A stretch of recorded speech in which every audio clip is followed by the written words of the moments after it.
Okay, hi Booktube, I hope you're doing very well. Today I'm going to do a tag. I'm not sure whether this is going to be a Tag Tuesday tag. It's likely going to be uh, a tag some other day kind of tag. I'm not exactly sure when I'll get around to uploading this. But this is a tag that I was tagged in recently and I really like the sound of it, so I thought I'd give it a go.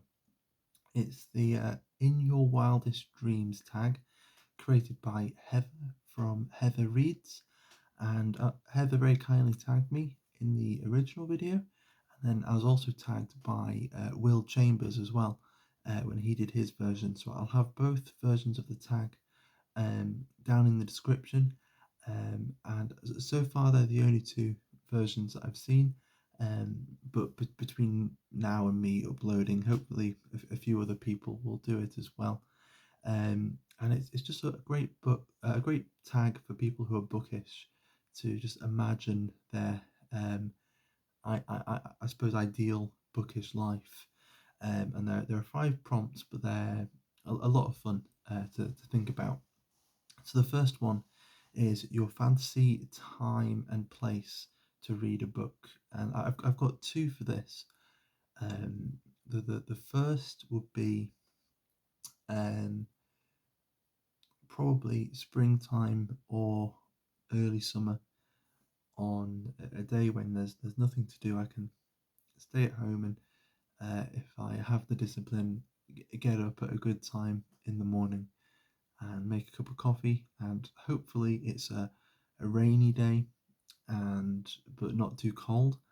And what I'll do is I will open up the windows or uh, the door, French doors, or, whatever's there to the garden. And I'll have a coffee, sit back in an armchair with the sound of the rain and the fresh air and the coffee, and that's definitely one of them. And then the other one would be I suppose it could be any time of the year, but I think it's always better at winter when you've got long nights, and it would be starting from 9 or 10 o'clock at night, with no obligations for the next morning, and you can just stay up and read for as long as you can stay awake on just a dark, quiet night, or who knows, maybe a balmy and sultry summer's night. But yeah, I suppose that kind of that idea that you can just sit there for as long as you want is um, part of what appeals to me. And I also enjoy reading when it's dark outside as well. Number two is your fantasy personal library, or if you've already achieved this and you can sort of go through what your personal library looks like.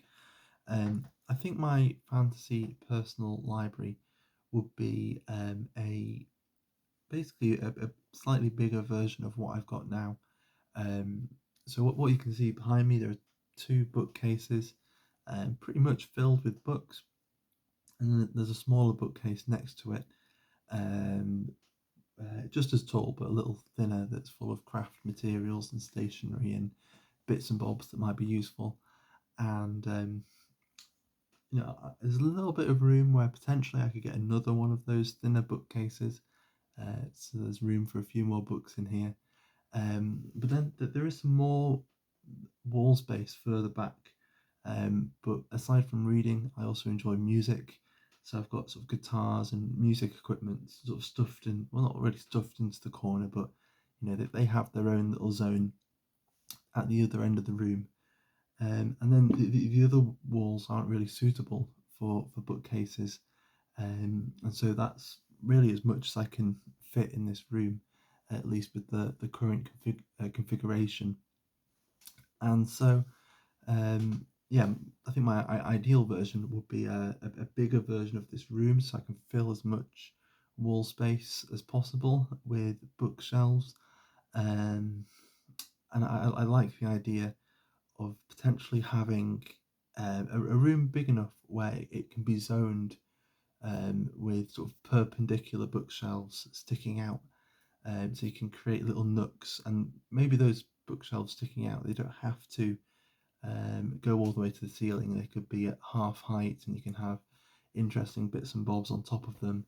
But there certainly has to be a nice, comfy armchair, and a desk, and plenty of lamps scattered about, and little coffee tables or stools, so I can put my cup of tea or my cup of coffee somewhere. That would be my fantasy personal library, and much like the room I'm in as well, I'd much prefer it to have a window facing out onto the garden, and not out onto the street if possible. Yeah, just quite like that.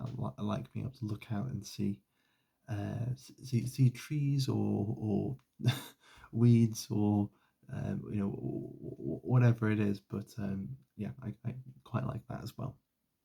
Um, Number three, a really tantalizing prompt is, imagine you've decided to build a bookshop. What would you call it? Would you sell new or second-hand books? And would you sell anything else? What features would you want in the shop? Um, so I think I would call my bookshop, um, might call it Babel Books, or maybe Babel Books. So instead of the tower from the Bible, maybe have it as Babble, Babel Books, maybe. Not sure. But just as a little nod of the hat, I suppose, to Borges and his infinite library. And I would probably prefer to sell secondhand books. I'm finding I much prefer secondhand bookshops to new bookshops, and I think that's because even with a smaller independent bookshop, on the whole, you can nearly always there are certain things that you can expect to find in them normally, and then you have your new releases and things like that, and so there's a certain amount of predictability. That there's obviously always going to be something there that you're not expecting. Um, Whereas with a secondhand bookshop, there's never really any obligation to have a certain book, because it's all secondhand. It just depends on what they're able to get their hands on, what comes in, and so um, that just idea of possibility I really love, and so I'd love to be, I suppose, the person, I don't know, almost the person curating that sense of possibility, I suppose. Just seeing all this random stuff coming in, or being given loads of random stuff and just working out what to do with it. I'd really love that. Um, would I sell anything else? I don't know. Maybe I'd try and make my own bookmarks. Instead of having them made for me, actually sort of handcraft my own bookmarks. Maybe that'd be a bit too much, but that'll be something I quite like. And I think it'd be quite cool for any, say if there are any small presses, or any, um, I don't know, any teenagers making zines, or any independent writers who are trying to find a place physically to sell a book. I think I'd be quite happy to sort of sell stuff like that as well, like on commission for the writer as well. Just so that there's a physical place somewhere for them to sell their stuff. I think that'd be quite cool. And what other features would you want? I think one would be to have a coffee percolator and a kettle, plenty of tea, a tin of biscuits, just so that if friends of the shop turn up, or any regular customers, um, just so they can feel welcome to sit and have a chat, have a cup of tea, and just have a few minutes just to relax. If it's been a busy day, that would certainly be something. Rain, that would be quite nice. Not inside the shop, but outside potentially. And another one, this is a general life goal. but it would maybe be an attraction for the shop, although I'm not sure about the logistics of this. But to have a donkey, so maybe a donkey for the shop who lives, if there's like a little mews outside, a little stable or something outside, and have a donkey, or a little courtyard. He obviously won't be able to live there, so I'd have to take him back home, and I'd be the guy who would be working, walking to work with a donkey, which would be a bit awkward. But I'd call the donkey Oti, so it'd be Donkey Oti. So that might be something that I'd do as well. Number four is so to have one person who isn't a booktuber, with whom you can have a good conversation about books. Or if you don't know a person like this, who do you know that you wish you could become you wish they could become a reader, so you could talk books with them? And I think I'm quite I'm quite lucky that I know quite a few people who I can talk about books if I want to. Um, so my sister is an avid reader as well, and has been much longer than I have, and so um, we quite often turn, our conversations quite often turn to what we've been reading and things like that. And my dad, we'll talk about what we've been reading from time to time, and he watches my channel sometimes, and then he won't comment necessarily, but he will send me a text about what he thought about a video sometimes, which is quite fun as well. So we sort of talk about books that way, and also in person. Um, and I'm quite lucky. There are quite a few people who I can talk about books with. But there is one person I'd quite like to become a reader, so that I can talk books with them, and that would be my daughter. I'll have to be waiting a little while because she is only 6 weeks old. But if she becomes a reader, it'll be lovely to bore her with everything that I've been reading, and to hear what she has to say about what she enjoys reading, and to encourage what she loves reading. So that's something that I'm looking forward to if it pans out that way. And then number five is, if you won £1 million, or dollars, yen, euro, rubles, or doubloons, or whatever currency it is, and you could spend it on books or book related items, how would you spend it? Um, well, um, it's really, I think, about book storage.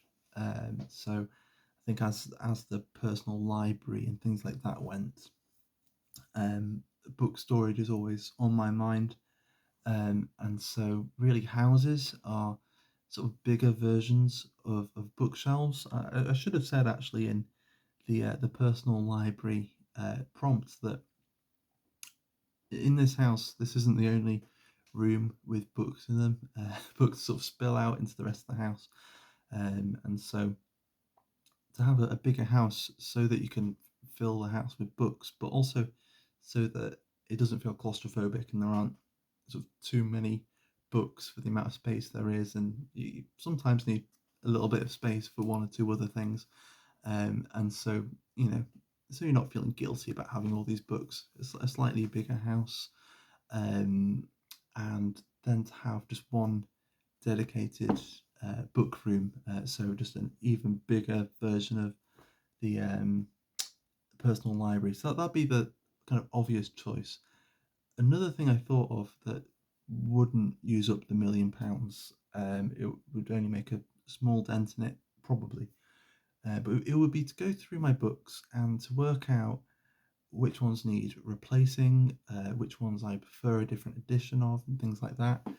So, for example, this is The Secret Agent by Joseph Conrad, probably my favourite Conrad novel. But this is sort of the actual text block is okay. There's nothing actually falling out. Although I think this edition this copy might have been annotated just randomly in a couple of places, in different colours. So I'm not really sure what's going on. But the cover is, it's sort of falling off a bit. There's the spine doesn't look too good. My rabbits did a good job of chewing up the cover actually, so I think that's why it looks like that. And so yeah. So to pick up something like this, to get a new edition of The Secret Agent, the same goes for these John le Carré books, where if you can see they've been squished and the spine is sort of twisted round at a weird angle, and otherwise these are perfectly readable. But if I had the money to spend, I would go and find another copy of The Little Drummer Girl and The Looking Glass War. But as things are, they're still readable, and so I'm not too concerned about it.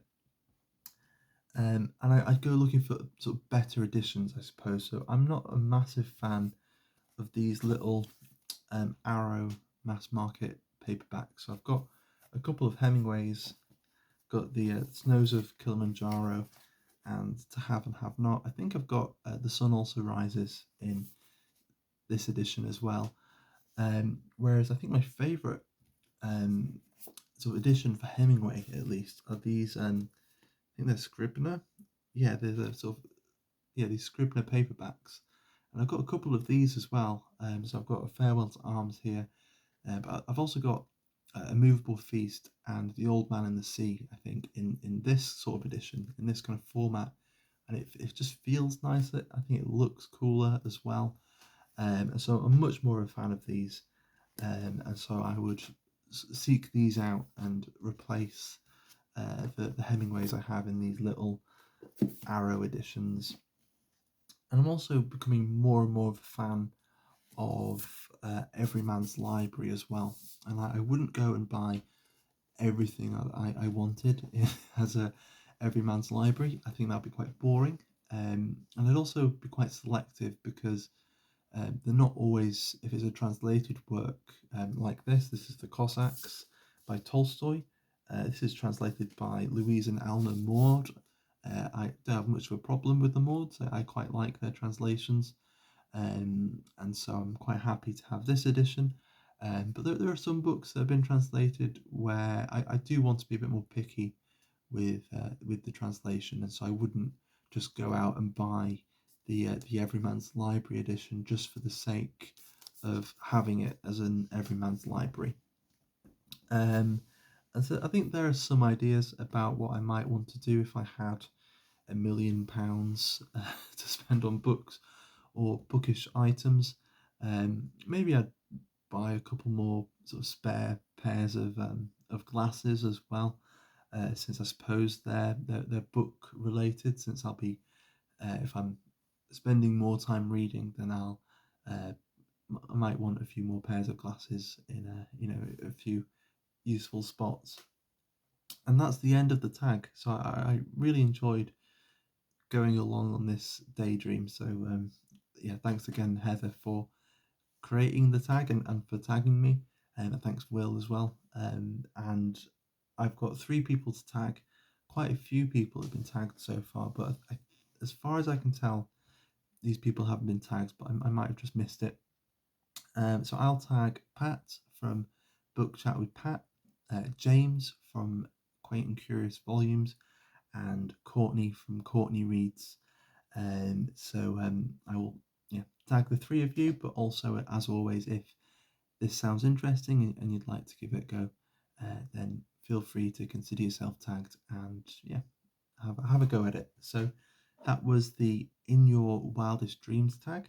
I've got a few more to get to, and so hopefully it won't be too long until you see another tag.